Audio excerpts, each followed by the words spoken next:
प्रधानमंत्री नरेंद्र मोदी कल जम्मू कश्मीर के दौरे पर आ रहे हैं और एक बड़ी जनसभा को संबोधित करने के साथ साथ 30,000 करोड़ से भी ज़्यादा के जो प्रोजेक्ट हैं वो लोगों को समर्पित करेंगे।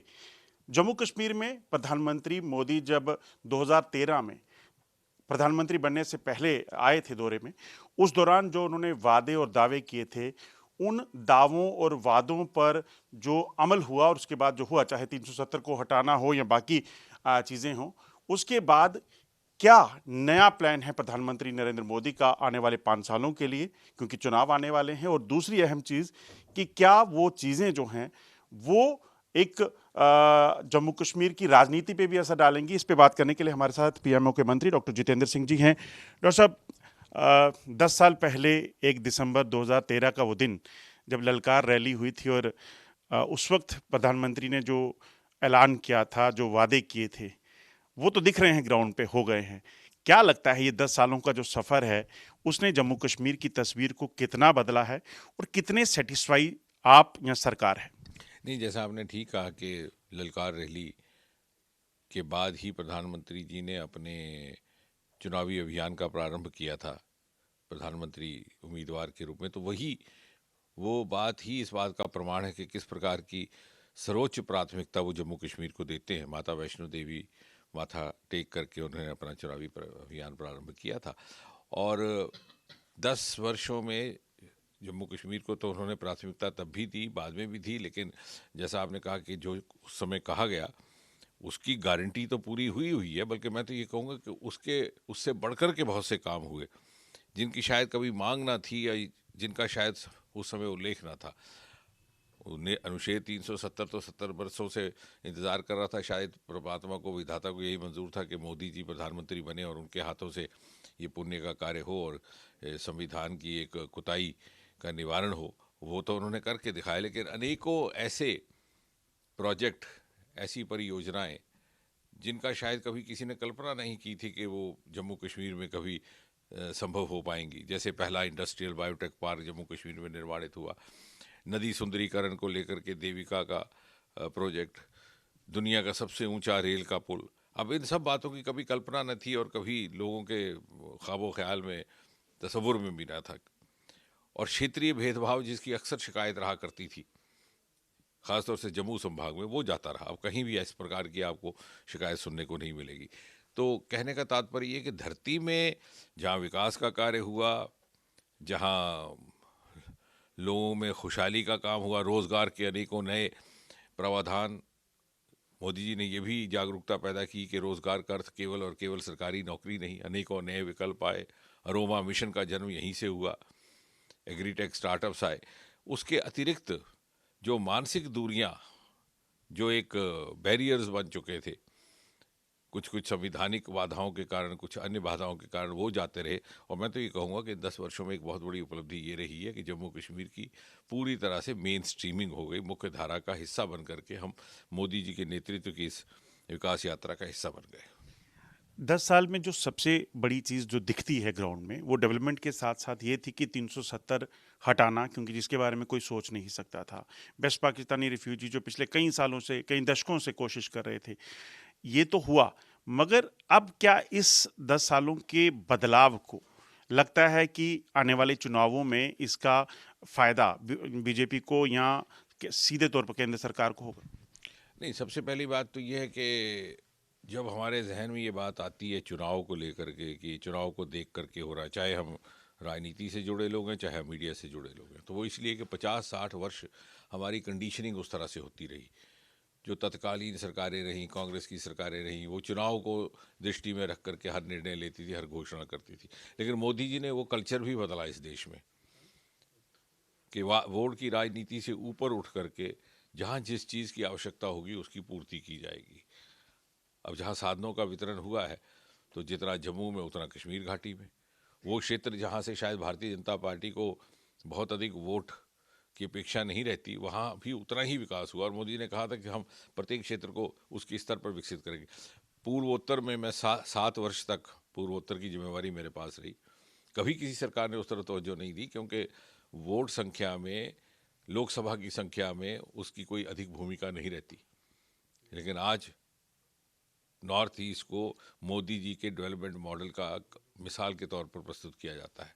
तो मुझे ये लगता है कि समय लगेगा हमें ये समझने में कि चुनाव हो कि ना हो, मोदी जी की कार्यशैली और उनकी प्राथमिकताओं की जो सोच है वो निरंतर जारी रहती है। इसमें एक निरंतरता है, इसमें चुनाव के साथ इसका कोई लेन देन नहीं है। उसके बाद जनता के विवेक पर है। जनता ये समझती है कि हर बार हर अगले चुनाव में मोदी जी पहली चुनाव से अधिक बहुमत से वापस लौटते हैं। और मैं तो ये भी कहूँगा कि यदि चुनाव की ही बात की जाए तो अक्सर एक शब्दावली का उपयोग होता है एंटी इनकम्बेंसी। उन्होंने उसकी परिभाषा को भी बदल दिया, या एंटी इनकम्बेंसी के बजाय प्रो इनकम्बेंसी होता जा रहा है हर चुनाव के बाद। एक चीज़ जानना चाहूँगा, एम्स, क्योंकि आप खुद डॉक्टर रहे हैं, सर्विसेज आपने लोगों के लिए दी हैं, एम्स कितना ज़रूरी था? और जब ये चैलेंज था कि जम्मू में कि एम्स बनेगा कि कश्मीर में बनेगा, फिर उसके बाद 2 एम्स का यहाँ पे ऐलान करना, घोषणा करना, वो कितना कठिन था और कितना महत्वपूर्ण है एम्स का जम्मू में तैयार होना? एम्स का महत्व तो ही है, वो हम सब जानते हैं कहीं भी, लेकिन बड़ी उससे अधिक महत्वपूर्ण बात यह है कि ये जो बात आपने कही, ये भी मोदी जी की संवेदनशीलता जो जम्मू कश्मीर के प्रति है उसका एक प्रतीक है। मुझे नहीं लगता किसी भी केंद्र शासित प्रदेश में एक भी एम्स है, और अन्य राज्यों में भी ज़्यादा से ज़्यादा एक एम्स हुआ करता था। ये मात्र एक ऐसा क्षेत्र है जहाँ एक नहीं 2 एम्स हैं, और जाहिर है ये स्वास्थ्य सेवाओं की दृष्टि से भी, और साथ ही साथ हर क्षेत्र को उसका अधिकार मिले, उसका भी एक संकेत है। कल मोदी जी जब आएँगे, तो वो कौन-कौन से बड़े प्रोजेक्ट हैं, जिनका उद्घाटन होगा, और कई ऐसे प्रोजेक्ट हैं जिनका शिलान्यास करने जा रहे हैं? लगभग 30,000 करोड़ से अधिक, जैसे आपने बताया, उसमें कुछ कुछ तो सीधे सीधे केंद्र सरकार के अधिकार क्षेत्र में है, शिक्षा मंत्रालय से संबंधित हैं, जैसे IIM IIT इत्यादि, स्वास्थ्य मंत्रालय से जैसे एम्स, रेल मंत्रालय से जैसे श्रीनगर से संगलदान तक रेलगाड़ी का चलना, इसी प्रकार पेट्रोलियम मंत्रालय से एक जो डिपो का है, और कुछ कुछ ऐसे जो यूटी प्रशासन के ताल्लुक से हैं, लेकिन उनका भी फंडिंग केंद्र की राशि से हुआ है। तो लगभग हर क्षेत्र में किसी न किसी प्रकार का उपहार हमें मिलेगा। एक चीज़ और जानना चाहूँगा आपसे, कश्मीर से कन्याकुमारी को रेल लिंक से जोड़ने का बड़ा एक इम्पोर्टेंट प्रोजेक्ट है जो चल रहा है। संगलदान जुड़ जाने के बाद, और ख़ास तौर पे वो आपके क्षेत्र में भी आता है, रियासी, क्योंकि अब तो चलो कंस्टिट्यूंसी बदल गई, मगर रियासी आपका वो है। क्या लगता है कब तक लोगों को जो है वो रेल लिंक जो है वो जुड़ जाएगा, और कितना फ़ायदा इससे ख़ास तौर पे कश्मीर में होगा?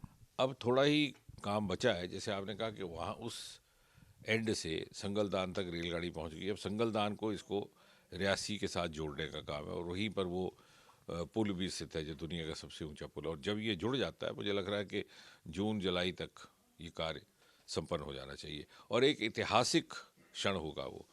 कश्मीर घाटी का शेष भारत के साथ रेल के माध्यम से जुड़ना, और आप पत्रकारों के लिए एक विश्लेषण का विषय रहेगा कि क्या कारण था कि क्यों कर 50 साल 1972 में रेलगाड़ी पहुंची थी जम्मू, 50 साल आगे काम क्यों नहीं बढ़ा। मोदी जी के आने के बाद ही कटरा के रेल स्टेशन का लोकार्पण हुआ, और फिर ये इस काम ने गति पकड़ी। 2019 के चुनाव में जब बीजेपी ने चुनाव लड़ा था, तो कश्मीर में सिर्फ 5,000 वोट मिले थे। आज जो आपकी मेंबरशिप ड्राइव है, उसमें देखा जा रहा है 5 लाख से ज़्यादा बढ़ोतरी हुई है। क्या लगता है कश्मीर से में बीजेपी को अनटचेबल बोला जाता था, वजहें क्या थी उसकी?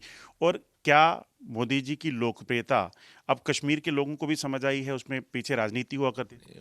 मुझे ऐसा लगता है कि जैसे कश्मीर घाटी में था, इसी प्रकार पूर्वोत्तर में था, क्योंकि जम्मू भारतीय जनता पार्टी के बारे में अनेकों धारणाएं कांग्रेस ने फैला के रखी थी राजनीतिक कारणों से।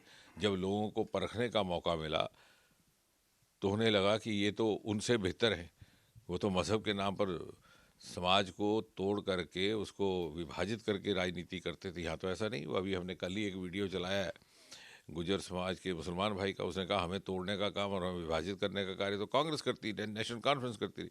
तो जो उनके मुहाफिज बन करके खड़े होते थे वो उनकी राजनीति से लाभ लेते थे। और अब जैसे पूर्वोत्तर में भी उसी प्रकार की धारणा थी कि ये साहब अब बीजेपी की सरकार आ गई है। जब मैं वहाँ पहली बार पहुँचा तो कहा जाता था कि साहब ये तो हमारा धर्म परिवर्तन करने आए हैं, और आज देखिए उनको लगता है कि जितना न्याय हमें भारतीय जनता पार्टी की सरकार में मिलता है इतना कभी नहीं मिला। तो धीरे धीरे अब लोगों को समझ में आने लगा। और मोदी जी के होते एक दूसरी बात यह है कि बहुत ज़्यादा जवाबदेही है प्रत्येक सरकार की, चाहे वो राज्य सरकार है, चाहे वो केंद्र सरकार है, चाहे कोई मंत्री है। इसलिए भी लोग आश्वस्त हैं कि मोदी जी के होते उन्हें कोई नुकसान नहीं पहुंचेगा। एक आखिरी सवाल, टेररिज्म में काफ़ी कमी आई है कश्मीर में, जो सबसे बड़ी तस्वीर कश्मीर की जो बदल के आ रही है, क्या लगता है और कितना शेष बाकी है इस पे काम करना, और फिर लगता है कि सीधे तौर पर कश्मीर जो है वो सोने की चिड़िया जिसे कहा जाता है कि पीस ताज कहा जाता है वो होगा? नहीं, मैं पहले भी कह चुका कि आखिरी अध्याय है आतंक का, और जो इस बात को स्वीकार करने से इनकार करते हैं क्योंकि आजकल तथ्य का युग है। मैंने कह दिया और आप स्वीकार कर लें, कतई नहीं होगा। लेकिन जब 2 करोड़ पर्यटक वहाँ पहुँचते हैं अपने परिवार लेकर के, तो किसी मीडिया के कहने पर नहीं आते, भारतीय जनता पार्टी के कहने पर नहीं आते, सरकार के आश्वासन पर नहीं आते। जो वालिदैन अपने छोटे छोटे बच्चों को लेकर के आते हैं तो अपने सोर्सेज से पता लगाते हैं कि मेरा परिवार सुरक्षित रहेगा तभी मैं जाऊँगा। तो वही 2 करोड़ मैंने उस दिन कहा भी था प्रमाण है हालात के सामान्य होने का। और जहाँ तक आर्थिक स्थिति का ताल्लुक है, मुझे लगता है कि आने वाले समय भारत की अर्थव्यवस्था में जम्मू कश्मीर की एक बड़ी प्रमुख भूमिका रहने वाली है। लिथियम का भंडार भी यहीं से मिल रहा है और पर्पल और लेवेंडर का भंडार भी यहीं से मिल रहा है। तो जो ऐसे हमारे रिसोर्सेज जो कभी खोजे ना गए थे वो अब प्रमुख भूमिका निभाने वाले हैं। शुक्रिया हमसे बात करने के लिए। ये थे डॉक्टर जितेंद्र सिंह, जिन्होंने साफ कहा कि तरक्की के साथ साथ जो कश्मीर की फ़िज़ा बदली है वो सीधे तौर पर जम्मू कश्मीर में जो है वो बदलाव लाएगी। For more such videos, subscribe to the NewsX YouTube channel, hit the bell icon.